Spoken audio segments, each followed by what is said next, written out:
91.7 KALW. Wonway Posibul here with no stranger to this studio here at 25th Street. Longtime engineer, producer, now striking out on his own as a musician. Welcome, Nate Hendrix. How you doing, man? Yeah, I'm doing good. Yeah, thanks for having me and all of that good stuff. Absolutely, man. We had to do it. I mean, you've been here since we started the station, and I've always seen you working in and out of the studio. And maybe a couple months into it, I realized that you were also working on music. And now we've reached this point where you have an album, Nathan. Yeah, it's been a little while. I've been working on it for a little while. It was good to get out. It was my most natural thing that came together.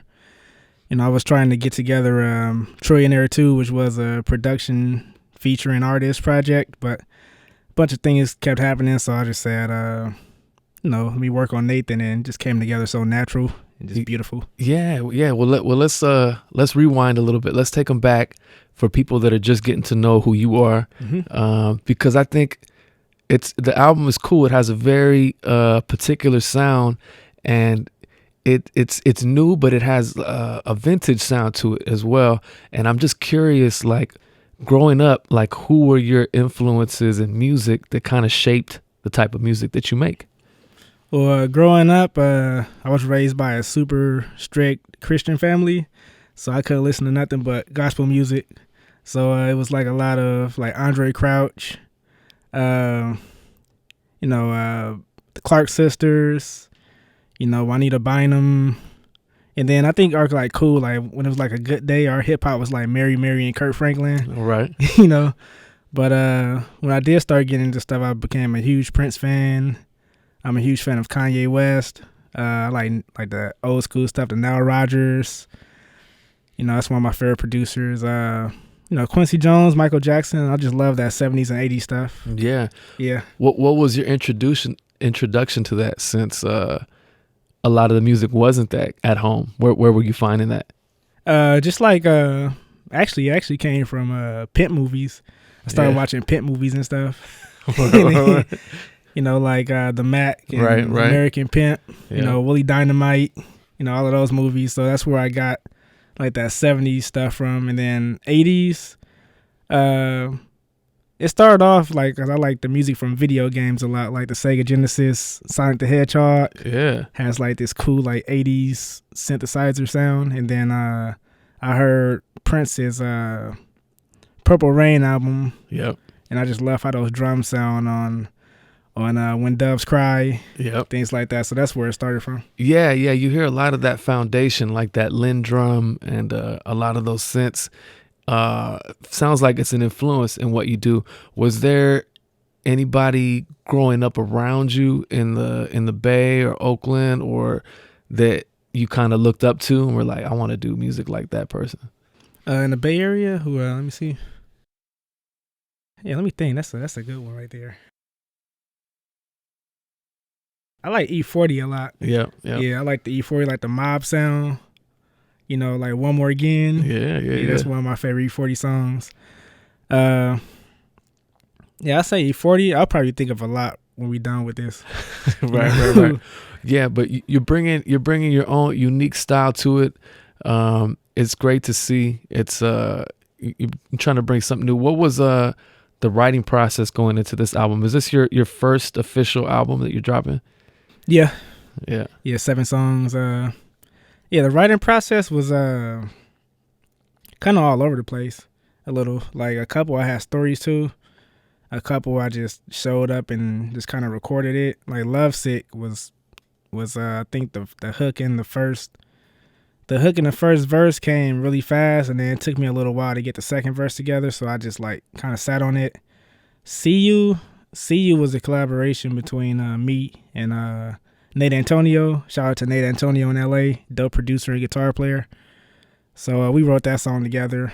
So that was pretty cool. All the other ones, like I Live For You, that was a song made over a course of like 2 years. Wow, okay. I went to a 80s party at Legionnaire. There you go. They still had the upstairs open. Right. I don't know if they still have the upstairs open, but I went to an 80s party, and there was I met a guy at NAMM named King Arthur. Okay. Yeah, so they do it. He does he produces 80s music, and his group Beverly Girl were there, and I just got super inspired. So when I left from there, I came here and made the music for I Live For You, and I just like hummed a melody. I had like a melody for it that was just gibberish, and then slowly wrote the words over time. Yeah, man. So yeah, that's the writing process all over the place. Some planned, some just sort of morphing, and you know, all these different beta versions of it before the final version. Yeah, man. And you know, being here at the station, at the studio, I see you here almost daily. You're always putting in work, usually for a lot of other artists. How does being an engineer and producer for other artists inform you on how you make your music? I think it's a lot of learning that I learned from other people. Like some artists may like this certain thing on their vocals, and I'm like, that's kind of cool, or I might try it, or sometimes I'll like add stuff to their stuff. You know, different musicians and stuff come in, they like share like you see their guitar pedal set up, or you see like just how they like to do stuff, and then you know, you can like try it yourself, incorporate some of it, you know. So it's just cool, just, you know, working with different people, and it, you know, it just adds to your repertoire. Yeah. How long did this project take? Was there a lot of songs that you planned on and then you kind of stripped it down to the 7, or was it like, these are the 7 and I'm rolling with it? Yeah, it was a lot of songs, and these were the 7 that came together. You know, for various reasons. Some they just wasn't quite clicking, and some I just felt like I can do better on. I didn't want to like rush it, so it was a mixture of that. And there were other collaborations and stuff that, you know, other people were involved in them, and it was just taking a while to get clearances and things like that. You know, all of the political business stuff. But you know, I'll probably use them in the future. You know, we just had a smack deadline to get this out on the 21st, no matter what. So yeah, I just had to get that out. All right, so now the album is out in the world. It's out streaming. People are listening to it. When are we going to see some shows and some performances? When is that happening? Working on that for sure. Yeah. Putting together a cool band of killers. And then, I think I'll probably start by doing some open mics and, you know, get myself comfortable. I'm used to playing as a musician on stage, like piano and drums for other people, guitar. But it'll be my first time getting up there and like singing and things like that, so it's going to be interesting. Yeah, because I've noticed that, you play several instruments, so a lot of this project was self-produced. Mm-hmm. How is that going to feel, delegating and finding the right musicians to play? Because I'll speak for myself. Sometimes I get stuck in a spot where I'm like, I'm just doing everything. Yeah. And even though I want people to help me, sometimes they're not doing it the way I want them to do it, so I struggle with that. How do you have a process of how you're going to vet and create that band? Yeah, I thought about that too, but I think I'll probably do I like how Miles Davis, I saw Birth of a Cool, and he just said, y'all just, you know, something cool could happen if you just let them do their thing. I do want pocket though. Like, I don't want my drummer hitting a crazy 30-second note triplet chop every 4 bars. Right. So a nice pocket drummer, and then a bass player that's in the pocket, and then the keyboard and the guitar can pretty much have fun, you know. But I think it'll be cool though. It'll be interesting. Yeah, man. And this project, Nathan, simply titled that, is that an ode to like just really getting to know who you are, or mm-hmm. what was the thought behind calling it Nathan? It was just it's just who I am. I always have a joke. Cause I've been just Nate my real name is Nathan, but I've just been Nate for like years. So anytime I heard Nathan, I was either in trouble. It was either my mom getting mad at me, like, Nathan, and I'm like, oh. Uh-oh. Yeah. Or, you know, so sometimes I like forgot my name was Nathan sometimes. And when I hear it, I'm like, oh, my name.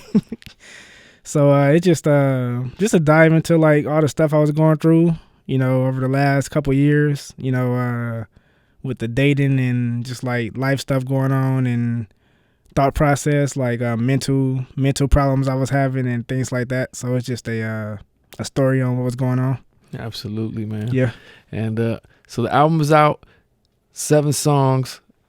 And but you're always in the studio. So do you already have something lined up to come out after this, or what's your plan? Lightweight. I have a bunch of stuff kind of scattered around. Okay. You know, my studio time is it's half recording, half like woodshed, like recording ideas and stuff, but just still like woodshed and experimenting. You know, so I have a lot of stuff ready, for sure. Is there since you play multiple instruments, is there a particular instrument you go to first when you start making a song, or is it just whatever calls you? Lately it's been piano. I play favorite sometimes, but mainly the piano. You know. Dope, man. Dope. Yeah. Okay. Well, this is what we're gonna do. We heard a song to kick off this segment, but we want to hear another one from the album. So what song should we listen to? Let me see. Let's go with Playing Around. Okay. Yeah. So we're gonna check out the song Playing Around. This is from the album Nathan, from musician, producer, engineer Nate Hendrix. Man, it's been a pleasure to have you. Yeah, for sure. Long overdue, and hoping to hear more, man. Oh yeah, appreciate that. Of course. Cheers. Man. You checking out the sounds of Nate Hendrix here on 91.7 KALW with Wonway Posibul.